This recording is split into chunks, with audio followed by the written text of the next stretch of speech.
I look at the life that I have as a blessing because of the people that I have in it. That's having right. a support system as my family, having a support system like my brother and Taylor and all my friends that I've known since I was in fucking preschool, and we were rock bottom each other on the fucking recess. Do you have any idea how many times we got called to the principal's office, rock bottoming people in their freaking wood chips? Jason Kelce in the principal's office. Jason Kelce in the principal's office. But I feel like when you got that ecosystem, and I've been so fortunate to have that ecosystem my entire life. You know, my family's been there for me every step of the way. My friends have been there for me every step of the way. And that pressure, that outside pressure doesn't feel as, you know, tough it doesn't when feel you as have all that at the daunting house. when you have exactly. It's not as scary. I don't have to think about how the world's viewing me, because the people around me and the loved ones around me know exactly what's real. And you always got to separate that reality from the tabloids and the worldwide media has to talk about it and is going to find something to say about it more than what's real and how you're living your life. Man, for sure. So the noise, it's the home anchor that allows you to block out all the noise. Yeah. Man, and the fact that I get to do something that I love, you know, that'll always kind of, I think I'll have to find that fulfillment that you guys were just talking about. I actually want to ask you that same question. Yeah, I was about to say, DJ. throw it right back at him. I mean, you're stepping away from the WWE full time. Like that was such a huge part of your life. It was at the height of like wrestling, like in worldwide. I felt like the Attitude Era was just peaking, and you step away and go into acting. What was that like? Did you find fulfillment right there in the same way? No, not in the same way. I thank you. That's such a good question, man. There's nothing, just like you guys with the football field. You line up, you put your hands in the dirt. There's nothing like it. There's nothing like getting in the ring, and there's 20, 30, 40, 50, 100,000 people.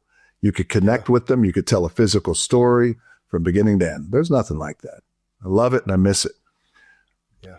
But, you know, I had the voice. There was just, hey, there's more. You could stay here and do what you love, or you could get out of this zone, which is comfortable. And by the way, I get it. We know that. Like when you're in a comfort zone, it's called comfort zone for a reason. It feels good. Yeah. But especially if everything is going well and everything is aligned and you're paying bills and everything is going well. But there was, I wanted to grow. That's it. I really wanted to grow, and I wanted to do more, and I wanted to challenge myself in ways that I hadn't been challenged. I'd not been to Hollywood. I didn't know shit about Hollywood other than, well, I love movies. And I'd love to make movies. I'd love to test myself. And so in 2004 was my last WrestleMania. And I quietly tried to, as much as I could, just quietly transition and step away. And that was scary because, as you were saying, like I was lucky enough I was on top. It was like Jim Brown, like, I think I'm gonna. That's a great reference. No doubt. Like Jim Brown, reference. You know, he's like leading the league in yards, and he's like, hey, I'm going to go to this other thing and challenge myself. The face of it, yeah. He was the face of the league, and that's what I did. So it was scary at first, but ultimately, you know, I realized like it's scary and it's okay. You know what also helped, and I was really lucky about this is, I was doing okay in terms of money, and I wasn't chasing the dollar. And I wasn't like, hey, I'm fucking starving here and I have $7. Like those days were behind me. So it's like, I don't have to worry about that. And then I could just concentrate on acting and acting coaches and my first role in Hollywood as a leading man wasn't, hey, here's a small little independent role. This is Scorpion King franchise. We're going straight to Blockbuster, baby. Come on now. We're going straight there. It's sink or swim, you know, your baptism by fire. So I was really fortunate that, you know, I kicked off my career in that way.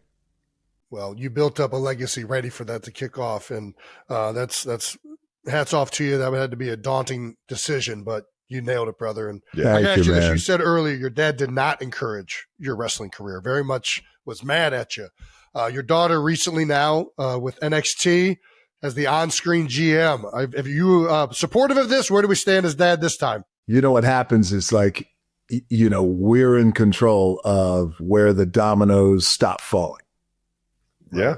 Right. Yeah. So in my world, you know, while my dad didn't approve at first, and we got into a massive fight. And, we had a complicated relationship, my old man.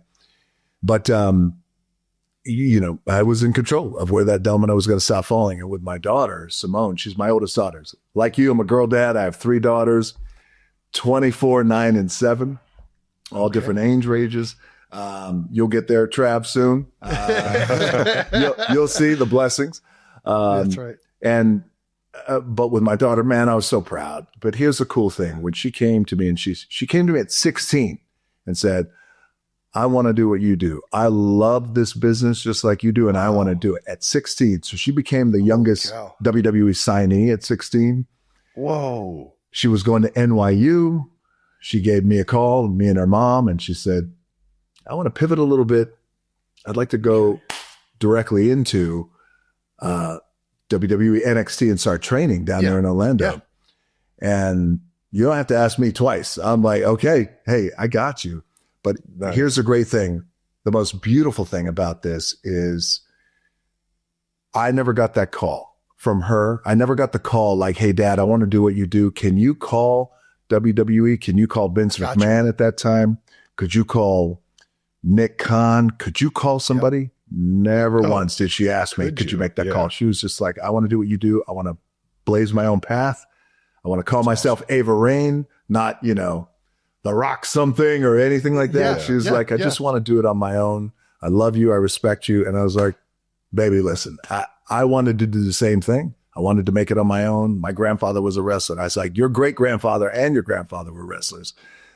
So I love that you want to do it on your own. And I'm here. I got your back."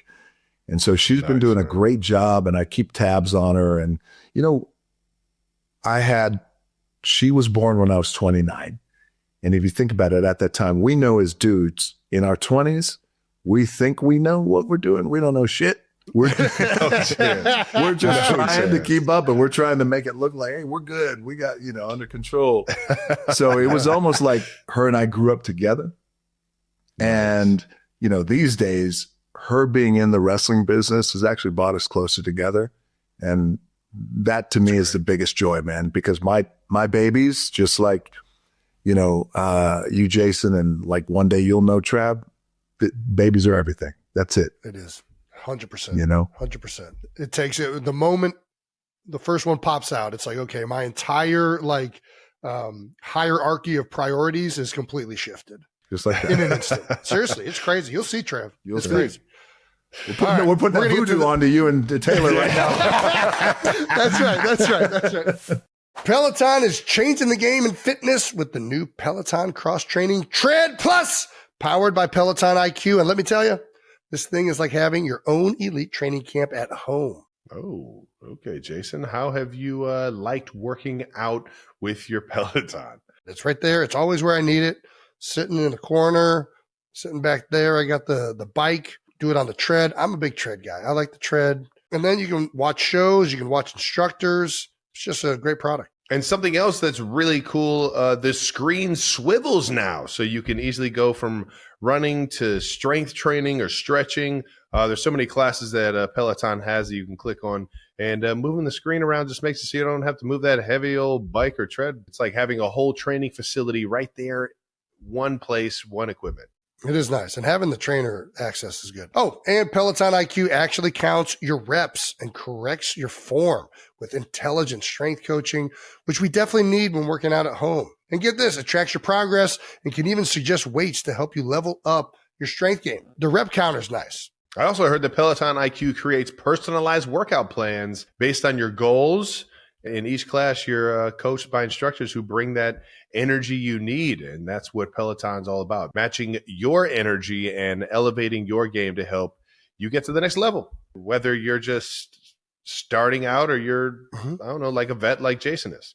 Let yourself run, lift, flex, push, go, more. Explore the new Peloton cross-training Tread Plus at onepeloton.com. I appreciate your time up to this point. We got one last segment for you, Big Dog, and it's called We Gotta Ask, but you don't have to answer. You can tell us to just fuck off if you don't want to answer this. I'll answer it all. But we gotta ask, man. Look, I've been drinking tequila the whole time. It's 5 o'clock somewhere. Dude, you got some of the best tequila around, Come man. on, brother. No doubt. Yeah. All right, so we almost used jabroni as a nickname for fans of this show. Do you own the word jabroni? I do not own the word jabroni. I think it's just out there. I own the name The Rock, not jabroni. No, but wait. I might own that because I own everything. You might own it. Associated with The Rock. Like, it doesn't matter if you smell. So I might. I know that. Let me give him props. The Iron Sheik he made that word. He made it? He made that word famous. What? So he used to, especially in the locker room, this jabroni is that. So he would call people jabroni. So that's where I got it from. I always got to give him flowers, but it's really cool. It's actually in the Webster's Dictionary, and I get the credit for it, but it's really the Iron Sheik. It's really the Iron Sheik. Yeah. A lot of people were asking me because I said it on after we won one of the AFC championships. I got on the mic and called the Cincinnati mayor jabroni for calling us out. I know you did. I know you did. I was like, yeah. Let's go! I've been waiting my whole life to get this mic, you jabroni. But I had a lot of the by like mom's friends or dad's friends or just like people in the building were asking, like, what's a jabroni exactly? I'm like, if you don't know, you're probably a jabroni. You don't want to be called a jabroni. What is the greatest rock insult of all time? The greatest rock insult of all time is, okay. What's your opinion? Who's going to win the Super Bowl this year? It's got to be the Kansas City Chiefs, right? All right. Got to be the Kansas City Chiefs. Well, The Rock, now I'm speaking as The Rock. Well, The Rock says, you take your opinion that it's got to be the Kansas City Chiefs. You take your opinion, you roll it up in a, but that's right. You know what's coming. You roll that something, you turn it sideways and stick it straight up your candy ass. That was a crazy insult. I remember those guys at WWE at that time. It was like, your candy ass. Where did they were like, where did this come from? And I remember saying, well, telling somebody to stick something up their asses, that's an insult. But when you turn it sideways, when you turn your opinion sideways, it's a whole different thing. So good. Dude. God dang, that's good. How did you feel the first time you walked into an arena and you saw little kids like quoting The Rock? What was that first feeling like when you saw it? Because you already know that the wrestling world is wide range of everyone, just like a lot of the sports world. But there's something when you get the kids behind you that it's just it's some of the most fulfilling stuff, and just see them going crazy. But when you started seeing them quote some of the things you were saying, like how was that feeling? Oh, there was nothing like it, because you realize if the kids are quoting what you're saying, then they're saying that on the playground. Yeah. Oh, yeah. And if they're saying that on the playground, then it's awesome for you. They're getting in trouble. They're getting called to the principal's office. It was amazing. You used to post ridiculous cheat meals on your social. We got a few of them here. Pancakes stacked mile high. Did you actually eat these, or these just like kind of like messing around, having fun on Instagram? No, I take a shot at it, and I try to try to eat everything I can, man. But that's the cheat meals. I feel like. Well, let me ask you guys this: do you guys have a cheat day? Like, is it Sunday or maybe today's it? Yeah. Oh, so it's a day before you play.